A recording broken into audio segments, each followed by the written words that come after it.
My name is Samantha, and the night I discovered the truth, I was not at home waiting for my husband. I was not pacing the living room or staring at the clock, wondering why he was late again. No, I was sitting in a crowded restaurant, the air heavy with garlic and wine, candlelight flickering across polished silverware, my best friend Rachel across from me, and my husband Mark in the booth beside us. He didn't see me at first. He thought he was safe, hidden in the shadows, tucked away with a woman whose hand he held as though she were his whole world. Her name was Elena, though I didn't know it yet. What I knew was enough. The way she leaned forward with a smile too wide. The way his eyes softened in a way I hadn't seen in months. The sound of his laugh sliced me open. It was softer, freer, warmer than the tired chuckles he saved for me. That laugh belonged to her now. For 7 years I had been his wife. We had routines, traditions, promises whispered in the dark. But cracks had formed. Late nights at the office, mysterious business dinners. His phone always face down. Whenever I asked, he rolled his eyes and called me paranoid. "Stop imagining things, Samantha." He'd sigh. I wanted to believe him. I forced myself to. Until that night. Rachel noticed first. She followed my gaze, her fork pausing midair. "Sam, that's Mark." I nodded, unable to breathe. "Yes. We should have left. Any rational person would have. But I couldn't, not when the truth was right there in flesh and blood a few feet away." I raised my menu to shield my face, my ears straining. "I hate when we can't be together like this," Elena whispered, her voice low and intimate. "I know," Mark replied, smiling like a teenager sneaking a kiss behind the gym. "But soon it'll be easier. Soon we won't have to hide." Hide. The word seared me. I wanted to scream, to smash the wineglass in my hand. Instead, I stayed perfectly still, letting rage simmer into something colder. Revenge doesn't always start with fury. Sometimes it begins with patience. Rachel squeezed my hand under the table. "Sam, what are you going to do?" I swallowed hard, my eyes locked on them. "I want the truth at this table." The decision sparked inside me. Unplanned, undeniable. I wasn't going to run. I wasn't going to cry in silence.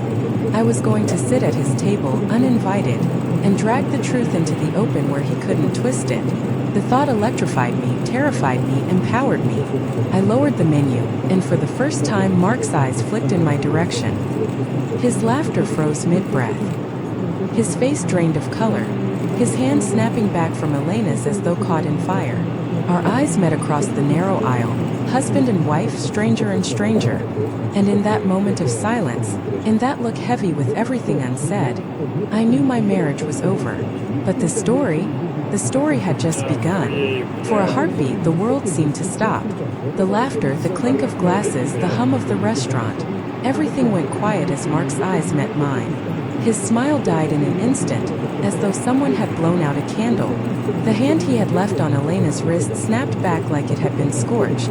Elena followed his gaze, her smile faltering. Confusion flickered across her face before it hardened into something darker.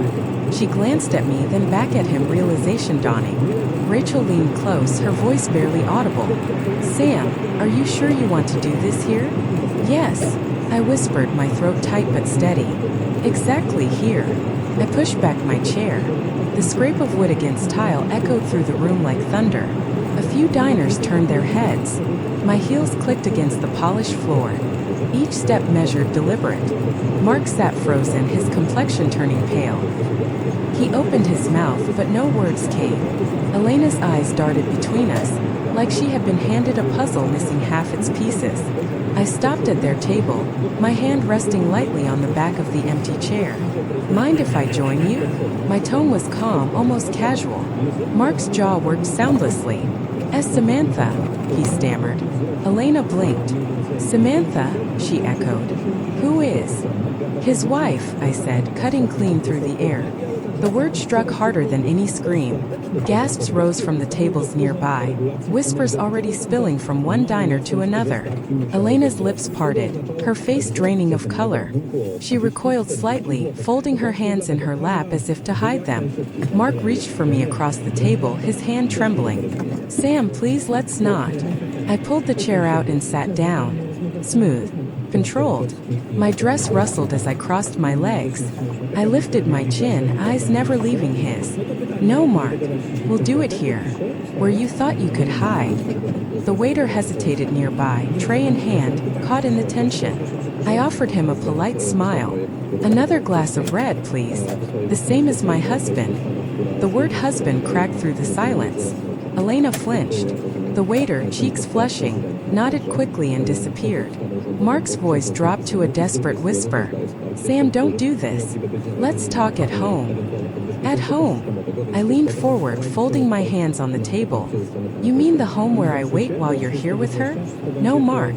Let's talk now. Elena's breath hitched. You told me you were separated, she whispered, horror creeping into her voice. I turned to her, steady and cold. We're not. At least, we weren't until tonight. Her hand flew to her mouth. Her wide eyes filled with tears as she turned on him. You lied to me? The restaurant buzzed now, alive with murmurs. Diners shifted in their seats. Some pretended not to watch, others blatantly leaned in. A phone or two angled discreetly, recording. Mark's hand shook. His polished mask cracked under the weight of exposure. This isn't what it looks like. It's exactly what it looks like. I cut in, my voice slicing the air. Do you want me to recite the receipts, Mark? The late-night charges? The jewelry that never reached me but somehow landed on her? Elena gasped audibly, her chair screeching as she pushed back. Mark's face flushed red, then pale.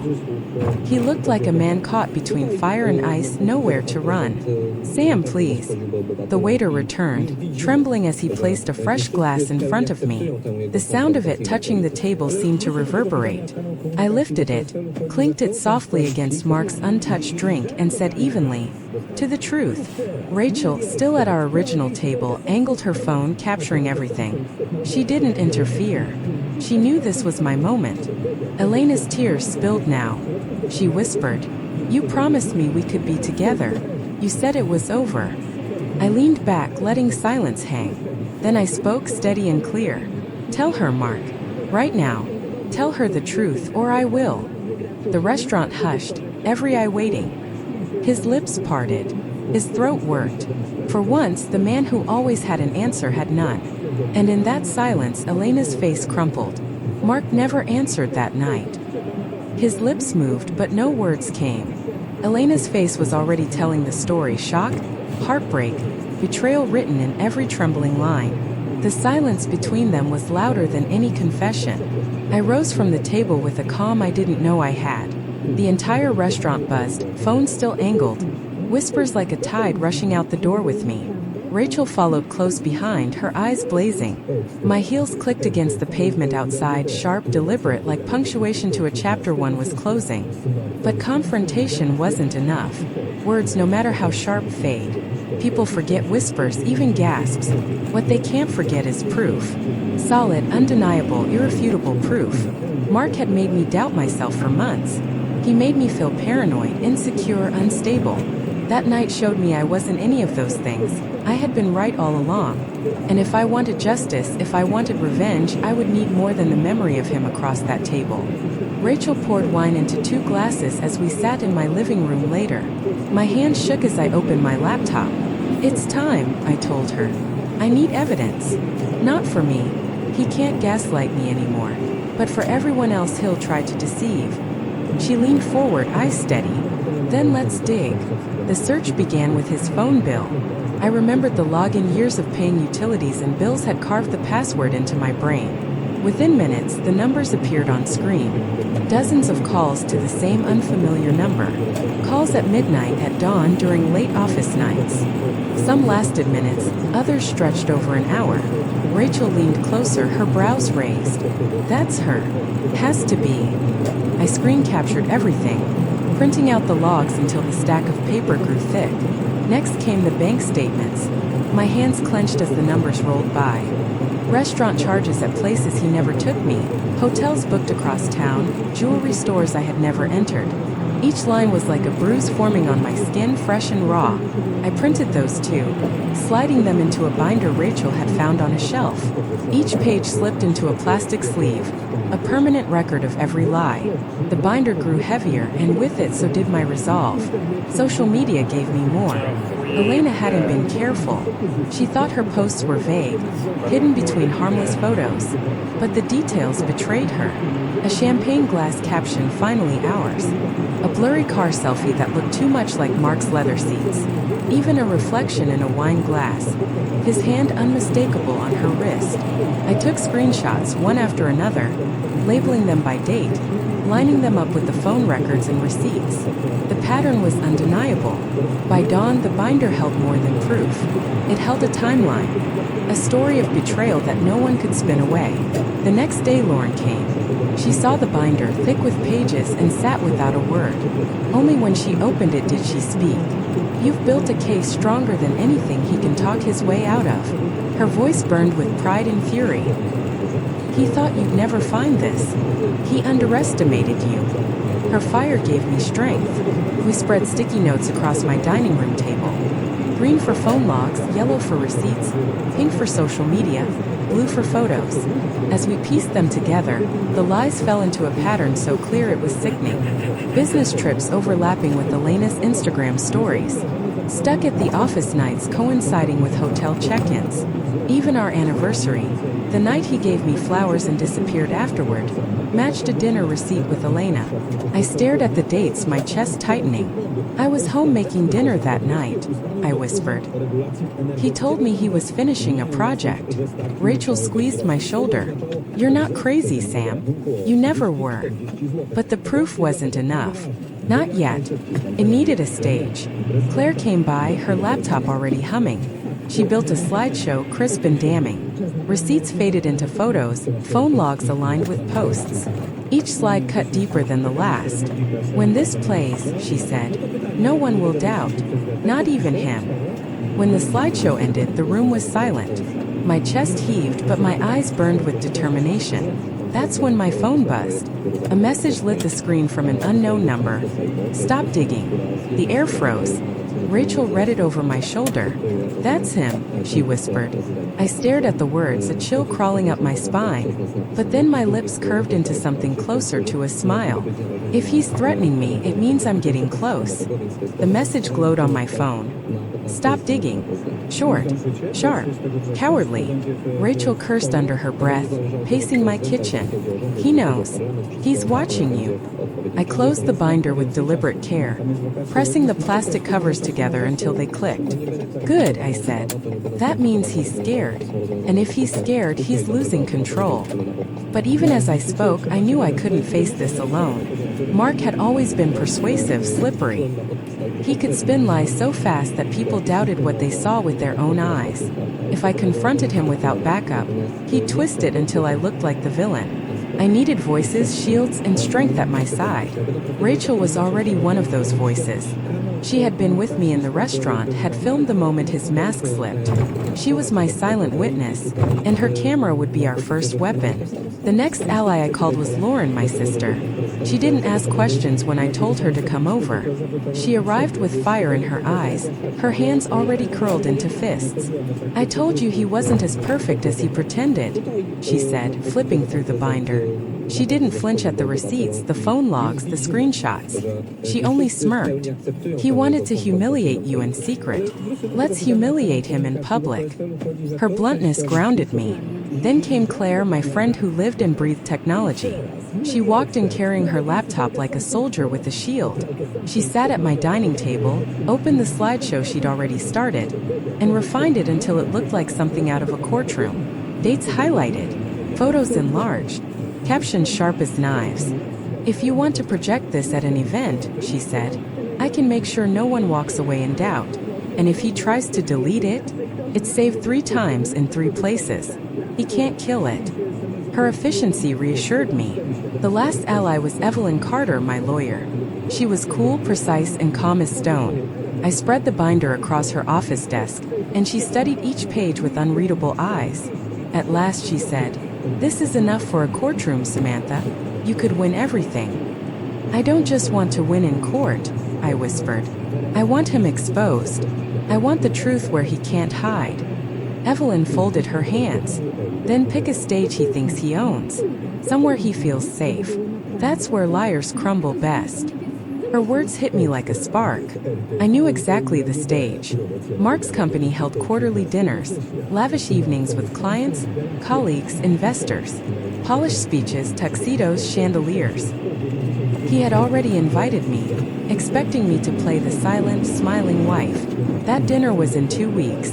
I told my allies, and the plan unfolded like clockwork.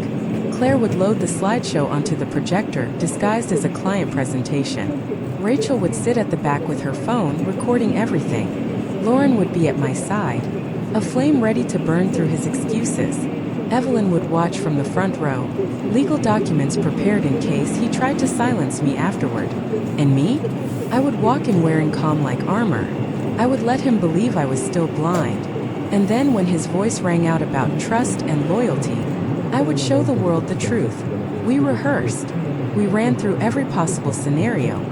If he denied, if he laughed, if he raged. I practiced in the mirror, keeping my voice even, my gaze steady. No screaming, Evelyn reminded me. No tears. The calmer you are, the more unhinged he looks. The night before the dinner, we gathered one last time. My black dress hung on the door, simple but commanding. The binder sat in the center of the table, surrounded by wine glasses and nervous smiles. Rachel placed her hand over mine. "You're ready," she said. I wanted to believe her. But just as I zipped up the dress the next evening, my phone buzzed again. Another message from that same number. "Show up tonight and you'll regret it." My breath caught. My fingers tightened around the phone. And then slowly I smiled. Because threats are the last refuge of a man who knows he's already lost. The morning of the dinner, I woke with an eerie calm. Not the kind that comes with peace, but the kind you feel before a storm. 4 days, my team and I had rehearsed every detail. I wasn't walking into chaos unprepared. I was walking into a battlefield where every weapon had already been sharpened. Rachel arrived first. She carried the binder like it was sacred scripture, her jaw tight, her eyes blazing. "Final check," she said. Together we turned each page. The phone bills, the receipts, the screenshots. Each one slipped neatly into its sleeve, each one a blade waiting to cut through his lies. Lauren showed up next, tossing her coat onto the chair, pacing the kitchen like a soldier too restless to sit. "Remember," she said, "he'll try everything: charm, denial, rage. Don't give him space to breathe. Stay calm. Make him look like the fool he is." Her fire was contagious. I let it burn into my spine. Claire came last, her laptop tucked under her arm. She was calm, precise, her hands moving like clockwork as she tested the slideshow one last time. She had disguised the file as Client Presentation 2024. One click and his world would collapse. "It's on the projector already," she said. "All you have to do is give me the signal." Evelyn called as I zipped my dress. Her voice was steel on the other end of the line. "Remember, Samantha, you are not slandering him. You are presenting facts. If he tries to claim otherwise, I'll handle it. Tonight, you just tell the truth." I hung up the phone and looked at my reflection. The black dress I wore was not for mourning. It was for power. My hair was swept back, my makeup simple but sharp. For years, I had played the part of the quiet, supportive wife. Tonight, I would play the part of the executioner. The ballroom shimmered with chandeliers and laughter when I arrived. Silverware sparkled. Wine glasses clinked. The air smelled of expensive perfume and roast duck. Guests mingled in gowns and tuxedos, unaware that the evening was about to turn into a reckoning. Mark stood near the stage, the center of attention, his smile broad and rehearsed. He looked invincible. When he spotted me, his eyes flickered for the briefest second before he masked it with charm. He wrapped an arm around my back, his grip tight, his voice low. "You look beautiful," he said. "Thank you," I replied smoothly. "So do you." His smile faltered. He turned away quickly, shaking hands with colleagues, laughing too loudly. I followed at his side, the silent wife once more. But in my clutch was the flash drive, and in my eyes was the storm he never saw coming. My allies slipped into position. Rachel sat near the back, phone poised to capture every angle. Lauren stayed close, her gaze sharp, her posture protective. Claire hovered near the projector, blending in like a technician, her laptop hidden. Evelyn sat near the front, her pen poised, her gaze cold as a judge. The dinner unfolded in polished steps. Speeches about loyalty, toasts to integrity. Words Mark wore like armor, though I knew they were nothing but lies. At last he tapped his glass, calling for attention. His voice boomed, steady and confident. Ladies and gentlemen, tonight we celebrate trust, partnership, and loyalty. Together, we build a future of honesty. The irony nearly choked me. I caught Claire's eye across the room. She gave the slightest nod. The signal. The lights dimmed. The projector hummed. And then the first slide appeared. A hotel receipt. Mark's name in bold print. 2 breakfasts ordered. The date circled. The same night he told me he had been stuck at the office. A ripple moved through the crowd. Whispers. Uneasy laughter. Mark's face paled. The second slide clicked on.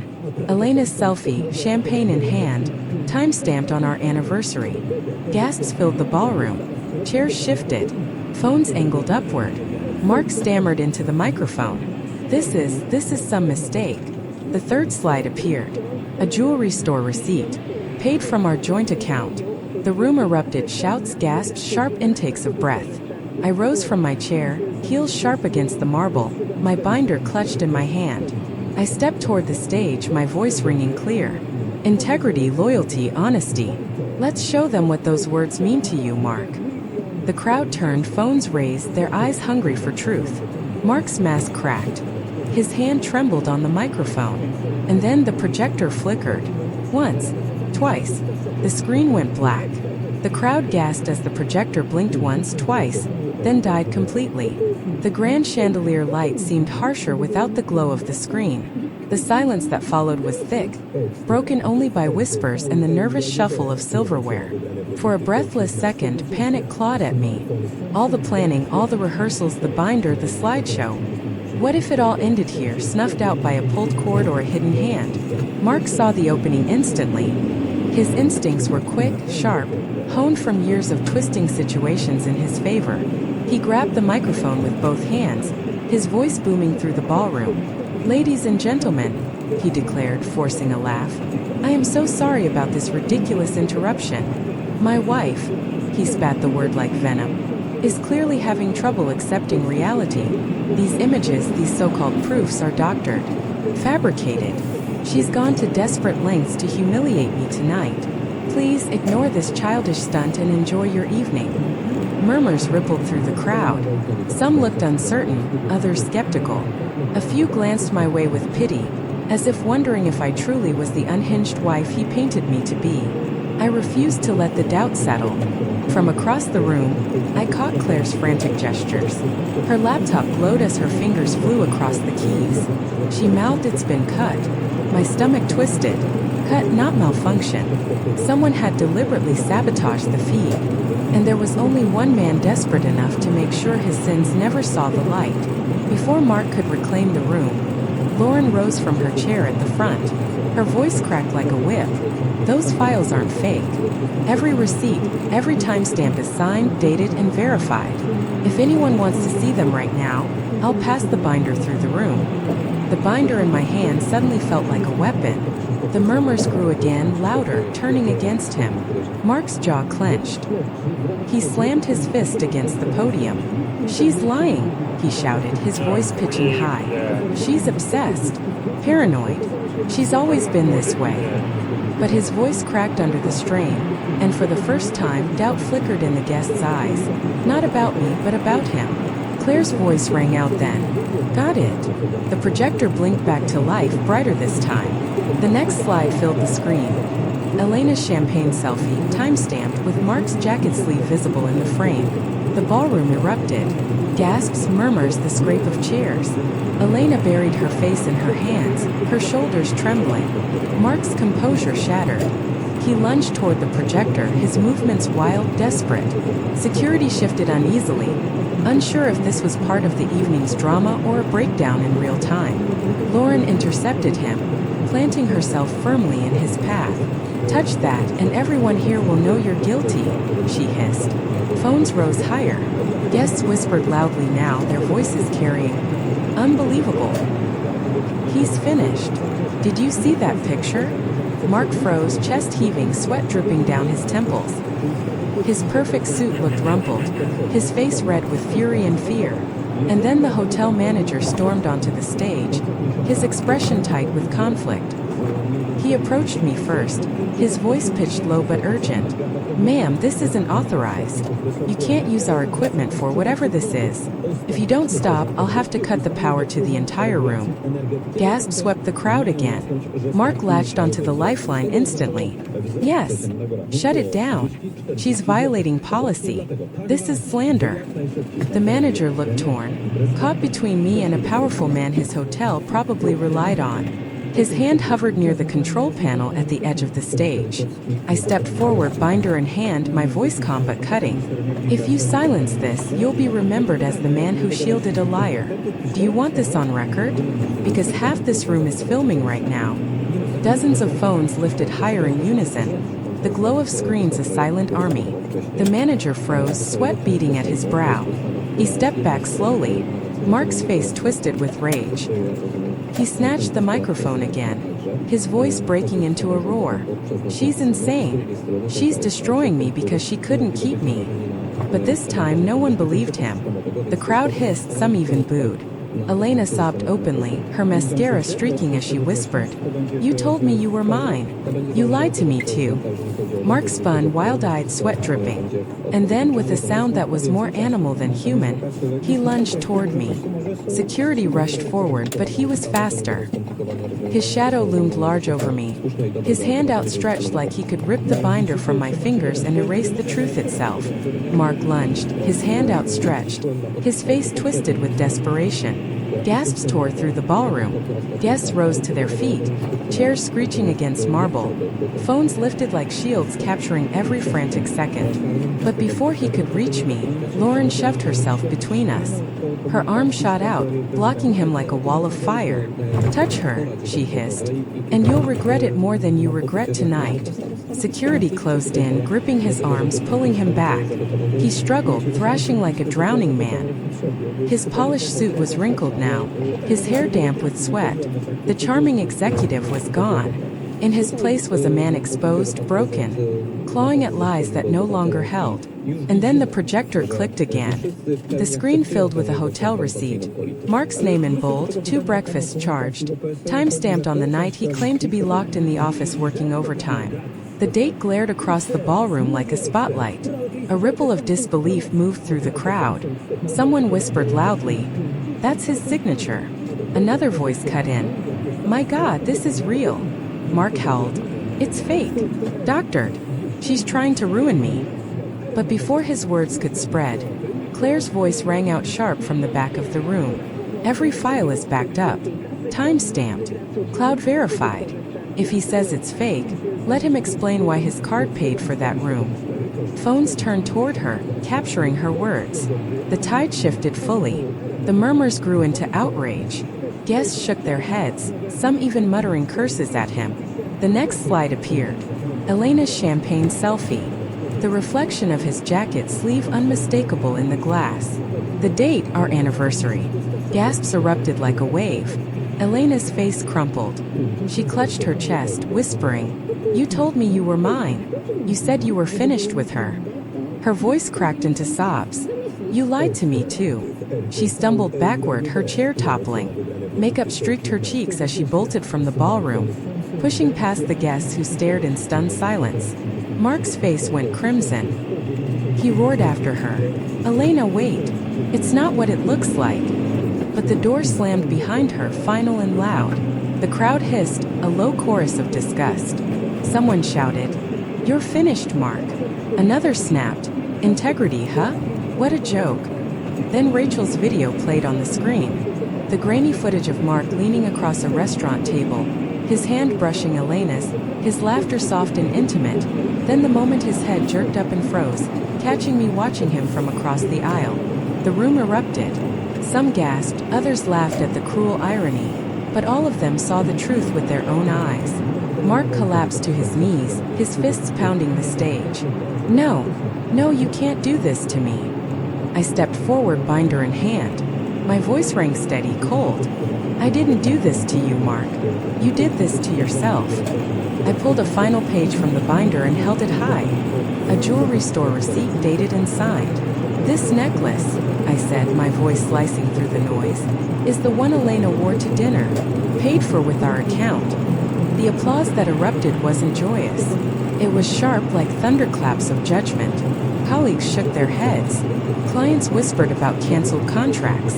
His empire, built on charm and deceit, burned before his eyes. Security loosened their grip as Mark collapsed fully to the floor, a broken man beneath crystal chandeliers. I turned, stepping down from the stage. Lauren flanked me. Rachel followed with her phone still raised. Claire packed her laptop calmly. Evelyn watched from the front row, nodding once like a judge delivering a final verdict. It was done. But as I reached the doors, Mark's voice cracked through the chaos. This isn't over, Samantha. You'll regret this. You hear me? You'll regret it. I paused, turning back just enough for our eyes to lock one last time. His face was red, twisted with rage and humiliation. No, Mark, I said evenly. This is over. For you. And I walked out, leaving his empire in ashes. The ballroom no longer shimmered with elegance. The chandeliers still sparkled. The glasses still clinked faintly. But the atmosphere had shifted into something raw and jagged. It felt like standing in the ruins of a temple that had just collapsed. Phones glowed everywhere. Guests whispered, pointed, filmed. Clips of Mark shouting, lunging, and collapsing had already escaped this room into the endless stream of the internet. By the time the night ended, millions would see what integrity really meant to him. Mark sat slumped in a chair now, his once pristine suit wrinkled, his tie hanging loose. Sweat stained his collar. His chest heaved, his eyes darting like a cornered animal. His kingdom was gone, and everyone knew it. Some guests tried to keep their voices low, but the outrage carried. Unbelievable. He's a fraud. I trusted him with my account. Others didn't bother hiding their disgust. One man in a tuxedo muttered loud enough for half the room to hear. He'll never set foot in this industry again. Elena was gone, her sobs still echoing faintly in my memory as the door slammed behind her. Without her, Mark looked even smaller, as though his lies had physically deflated him. Lauren leaned against the stage, arms crossed, her gaze locked on him with disdain. Look at him, she murmured to me. He thought he could juggle two lives. Now he doesn't even have one. Rachel moved through the crowd, her phone recording everything. The internet's eating this up, she whispered when she returned. Clips are already viral. Hashtags trending. He'll never scrub this clean. Claire slipped beside me, calm as always, her laptop closed and secure. The files are backed up in 5 different places, she said. Even if he pulled the plugs, the truth is immortal now. Mark finally looked up, his eyes red, his face twisted with rage. You'll regret this, Samantha, he spat, his voice hoarse. I'll ruin you. But the threat fell flat against the tide of voices rising around him. Evelyn stepped forward then, papers in hand, her tone crisp and professional. Mark, she said, you've already ruined yourself. The firm is suspending you effective immediately. Several clients have already emailed to withdraw. Your accounts are under review. Gasps rolled through the crowd again. Some applauded. Others shook their heads, muttering curses. Mark staggered to his feet, swaying like the floor tilted beneath him. This isn't fair, he shouted, his voice cracking. I built everything. You can't take it away from me. His words, once magnetic, now sounded pathetic. No one clapped. No one cheered. Even the staff avoided his gaze, their expressions tight with discomfort. I stepped closer, binder still in hand, my voice sharp but steady. You didn't build anything, Mark. You stole, you lied, and you betrayed. Tonight isn't about taking something from you. It's about giving the truth back to everyone else. The ballroom erupted in applause. Not wild or gleeful, but steady, righteous. A wave of sound that sealed his downfall. Mark's mouth opened, but no words came. His knees buckled. He collapsed back into the chair, burying his face in his hands. The once proud man who had strutted across stages, who had sold trust and loyalty as if they were his own invention, sat hunched and broken beneath the chandeliers. Security hovered nearby, unsure if they would need to escort him out. No one approached him, not colleagues, not clients, not even friends he thought were loyal. He was already in exile in the very room he had owned minutes earlier. I turned away, Lauren and Rachel flanking me, Claire behind us, Evelyn at the lead. We walked through the parted crowd, people whispering words like brave, fearless, justice. But as I reached the door, I heard his voice again, weaker this time but still laced with venom. "This isn't the end, Samantha. You'll pay for this." I paused for just a breath, then kept walking. Because even in his ruin, he still believed he had power. And that, more than anything, showed just how little he truly understood. The morning after the dinner, silence filled my apartment. No murmurs, no applause, no gasps, just the faint hum of the refrigerator and the ticking of a wall clock. For a moment, I wondered if it had all been a dream. But then my phone lit up, buzzing with dozens of notifications, each one proof that last night had been real. Rachel's video had gone viral overnight. Millions of views.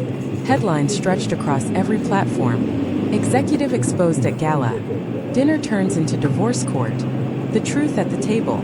My face was everywhere, frozen mid-sentence as I raised the binder. Screenshots of Mark's receipts circulated like wildfire. Clips of his outbursts replayed on a loop, his voice cracking as he shouted, "She's insane!" Turned into a meme within hours. Lauren called me first. Her voice was giddy, filled with triumph. "Sam, you're trending. Hashtag dinner table truth is everywhere. People are calling you fearless. Even business analysts are saying he's done." I opened social media, scrolling through thousands of comments. "She's a queen for this." Imagine gaslighting your wife and then collapsing in front of your own clients. Justice served cold. Some pitted Elena. Others roasted Mark. Many wrote that I gave them courage. I hadn't expected support from strangers, but their voices lifted me. Each one another brick in the wall between me and his lies. By noon, Evelyn called. Her tone was calm, steady, but I could hear satisfaction beneath the surface. "The firm terminated him this morning. Sponsors have pulled out. He's radioactive now. Financial review is underway. His accounts may be frozen by the end of the week." I closed my eyes, exhaling. One part of me ached at how final it all sounded. Another part whispered, "Good.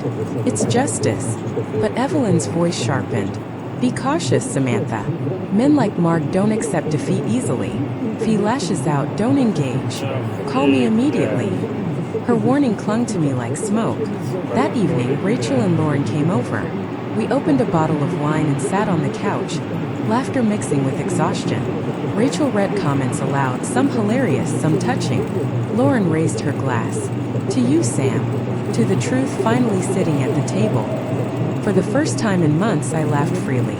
It felt like breathing again after being underwater too long. Later, when they left, I stood on the balcony, staring at the city lights below. The world felt bigger, brighter, like I had stepped into a new life. But peace never lasts long when someone like Mark is involved. The next morning, a new notification flashed on my phone. Not from social media, not from friends, from an unknown number. "You think you've won? You embarrassed me. Now watch what happens to you." My chest tightened.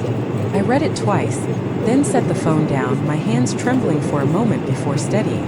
Because if Mark still had energy to threaten me, it meant he hadn't accepted defeat. His empire was gone, but his spite was still alive. And spite can be dangerous. The message burned on my screen. "You think you've won? You embarrassed me. Now watch what happens to you." For a few seconds, fear coiled tight in my chest. His words carried the same venom I had lived with for years, the same intimidation he had used to control me. But then I looked around, at my small apartment filled with sunlight, at the binder of evidence still stacked on my desk, at the messages of support flooding my phone, and I realized something powerful. He couldn't touch me anymore. Mark's empire had collapsed. The firm had cut ties. Clients had abandoned him. His mistress had run out of the ballroom in tears. His voice, once smooth and commanding, now lived only in viral clips that painted him for what he was. A liar, a manipulator, a fraud. He could threaten all he wanted. Words were all he had left. And words could not rebuild what I had burned down with truth. In the weeks that followed, I rebuilt not an image, not a facade, but myself. I packed the last of his belongings into a cardboard box and left it at Evelyn's office. I sold the house we once shared, its walls soaked with too many lies, and moved into a place where every corner felt like mine. It wasn't glamorous, it wasn't grand, but it was free. Rachel, Lauren, and Claire remained at my side, anchors of strength and laughter. We toasted to survival, to courage, to the power of exposing lies in the open. Even Evelyn, cool and professional, sent me a handwritten note. Truth is the sharpest weapon. You wielded it perfectly. Sometimes late at night I thought about Elena. I never saw her again. I didn't hate her. She was a victim of his lies too, trapped in the same web, only from another angle. My revenge wasn't against her. It was against him, and more importantly, it was about reclaiming me. One evening, I sat with my journal, the city humming outside my window. I wrote one line and underlined it twice. The truth sat at the table, and I walked away free. That's what I want to leave you with. If you've ever been told you're paranoid, if someone has convinced you to doubt your own eyes, your own instincts, your own worth, hear me now. You are not crazy. You are not weak. The truth always rises, no matter how long it takes. And when it does, it can set you free. Revenge isn't always fire and fury. Sometimes it's quiet. Sometimes it's calm. Sometimes it's the moment you stand up in a crowded room, look the liar in the eye, and let proof speak louder than his voice ever could. That night in the ballroom, I didn't just end my marriage. I ended his illusions. I ended the cycle of doubt he forced on me. I didn't lose, I reclaimed everything he tried to steal. Mark lost his image, his mistress, his career, his reputation. I gained clarity, courage, freedom. And if you take nothing else from my story, take this: silence protects liars. Speaking, even when your voice shakes, dismantles them. I sat next to my husband's secret date, and instead of breaking quietly, I brought the truth to the table. He thought it would destroy me. Instead, it destroyed him. If my story resonated with you, don't forget to subscribe for more. Every betrayal hides a lesson, and every lie hides the chance for a powerful comeback. Sometimes the best revenge isn't destruction, it's reclaiming your own voice.